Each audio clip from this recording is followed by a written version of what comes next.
पूजेति पूजा करता है या पूजा करती है। बुद्धस्य पूजेति बुद्ध के लिए या बुद्ध की पूजा करता है या करती है। जो पूजा का अर्थ है पाली में वो बहुत कमाल का है, क्योंकि ये पाली का शब्द है पूजेति, बाद में ये पूजा बना। पूजनीय आपने बहुत देखे होंगे कि माता पिता पूजनीय हैं, या गुरुवर जो गुरुओं में श्रेष्ठ हैं यानी बुद्ध वो पूजनीय हैं, या कोई बड़े हैं वो पूजनीय हैं, या कोई टीचर हैं, मंक हैं, भिक्खु हैं, भिक्खुणी हैं, वो पूजनीय हैं। पूजनीय का मतलब पाली के अंदर पूजनीय, पूजनीय का मतलब पूजा के लिए या पूजा के लायक, इसका मतलब ऐसा होता है। तो पूजा का जो मतलब आज के समय में बताया जाता है और जो प्रैक्टिस में आता है और जो लोगों की समझ में आता है, क्योंकि पाली में तो पूजा का मतलब कुछ और है। तो आज के समय में ऐसा है कि धूप, मोमबत्ती, अगरबत्ती, फूल, कुछ इधर उधर की चीजें रख के, या कोई फोटो रख के, या कोई मूर्ति रख के, कोई दिया घुमाकर या मोमबत्ती घुमाकर या हाथ जोड़कर, या वहां दो चार बातें तीक्ष्ण या पंसील कह के और 3-4 बार नीचे झुककर गर्दन को झुका के और कहते हैं पूजा हो गई और हमने पूजा कर ली। बेसिकली ये पाली में पुराने समय में पूजा का मतलब नहीं है, पूजेति का मतलब नहीं है, पूजनीय नहीं है। जो पू का शब्द है, पू का मतलब है पावचन। इसको पावन वचन भी बोल सकते हैं, क्योंकि पावन बाद में बना है। पावन का मतलब पवित्र बाद में बना है, पावचन है। पावचन का मतलब होता है बुद्ध के वचन, बुद्ध की बात। और जन जो शब्द है इसमें वो है जानाति या जानन। जानन का मतलब है पहचानता है, जानता है, समझता है। तो इसका मतलब हो गया कि बुद्ध के वचनों को जानता है, समझता है। इस पूरे पूजेति का मतलब, पूजा का मतलब यहां शॉर्ट फॉर्म में आता है। तो अब पूजा जो होती है वो सिर्फ बुद्ध के वचन की ही होती है, यानी जो पू है वो पावचन हो गए, बुद्ध के वचन हो गए, और जन का मतलब जानन हो गया, जानना हो गया, समझना हो गया, देखना हो गया। तो बुद्ध के वचन के लिए ही ये बात आई है। ये तो बात क्लियर हो गई पाली से। तो आपने उसको करना कैसे है, जानना कैसे है। अगर आप पूरे परिवार के साथ बैठे हैं और बैठ के त्रिशण पंचशील गा रहे हैं और उसको लय में बोल रहे हैं, या कोई और आगे वंदना कर रहे हैं, या कोई बुद्ध का कोई वचन आप याद कर रहे हैं या गा रहे हैं, तो वो पूरे परिवार को इतना लाभ देगा कि उसे सुन के जो छोटे बच्चे हैं वो कंठस्थ कर लेंगे, जो 0 से लेके और 10 साल के बच्चे हैं। क्योंकि 0 से 5 साल के बच्चों के लिए तो कोई नियम भगवान बुद्ध ने बताया नहीं, वो तो मन से ही बहुत शुद्ध होते हैं, बहुत प्योर होते हैं, उनका मन बिल्कुल साफ होता है।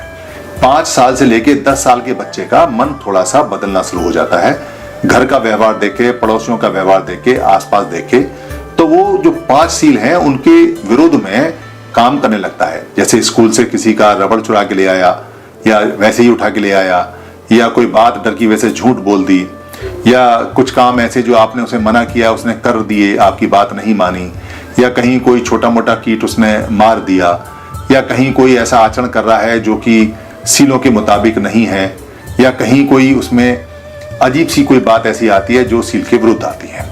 तो 5 से 10 साल का बच्चा लगभग करना शुरू कर देता है, छोटा छोटा होता है, हम उसको ध्यान नहीं देते।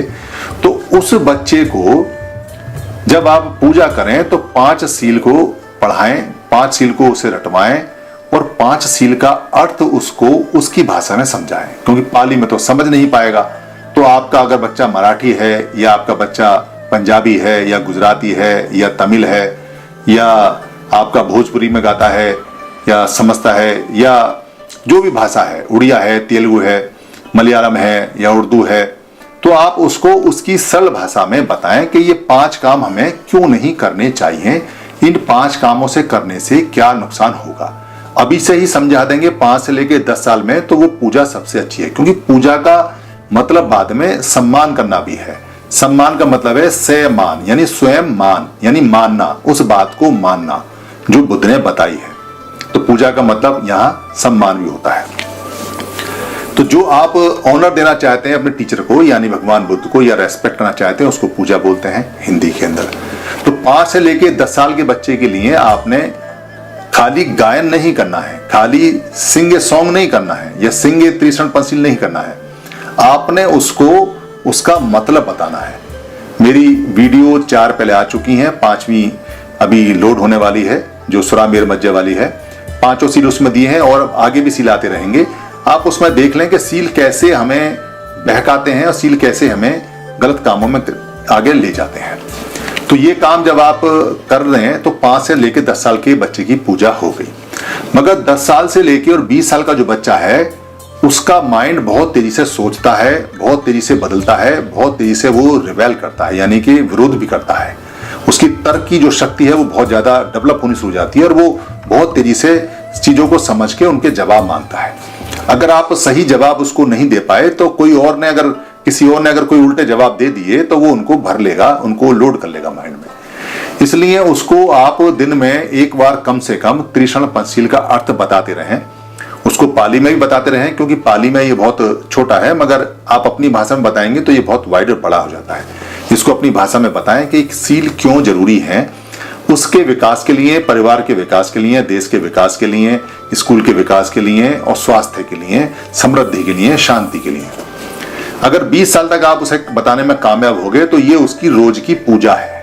यानी आपको रोज सुबह उठते ही सबसे पहले ये स्मरण कराना है कि ये 5 सील हैं और ये 5 सील ये फायदा देते हैं, ये कंटिन्यूअस आपने पूजा करनी है।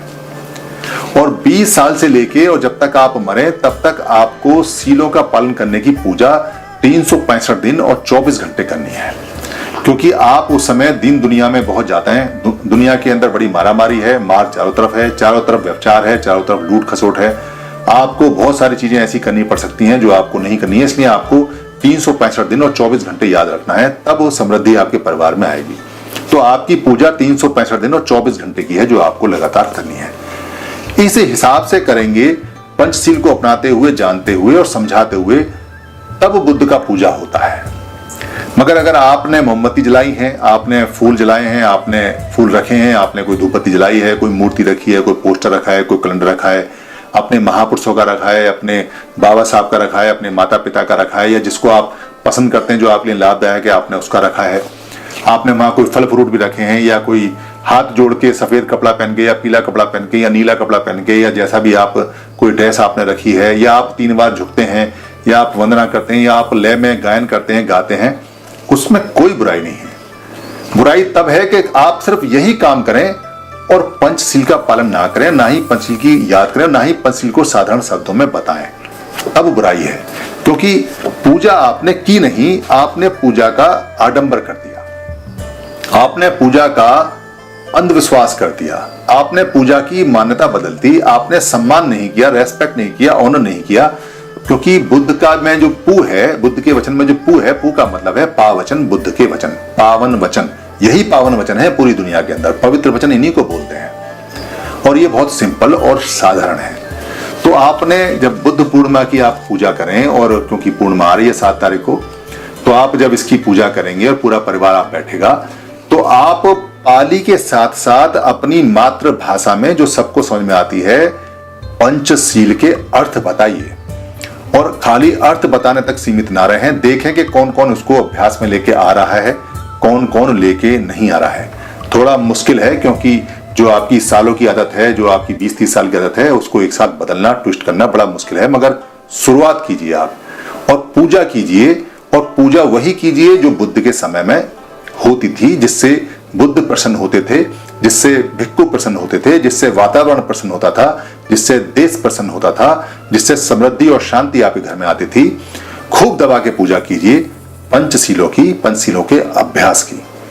आपको ये जो त्रिविध बोलते हैं, त्रिविध जो पूर्ण चंद है, पूर्ण चंद मासी, पूर्ण चंद का मतलब है कंप्लीट मून, और मास का मतलब है महीना। इसको पूर्णिमा भी बोलते हैं। पूर्णिमा जो शब्द है वो संस्कृत है, पूनम जो शब्द है वो पाली का है, और पूर्ण चंद तो पूरा ही पाली का है। पूर्ण चंद का मतलब है पूरा चांद, और मास माने महीना।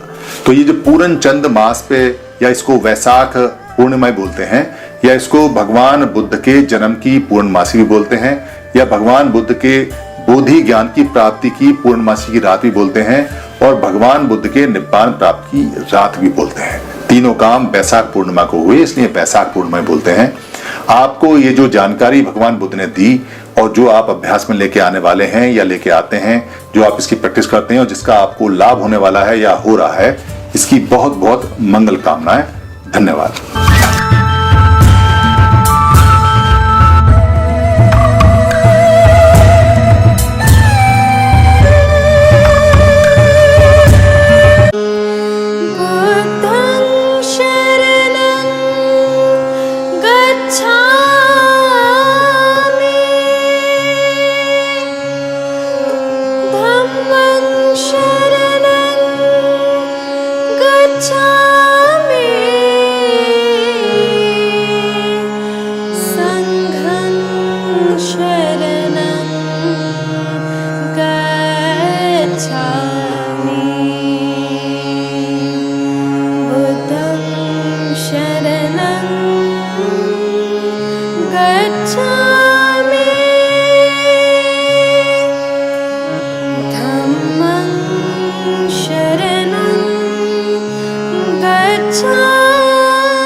Gacchami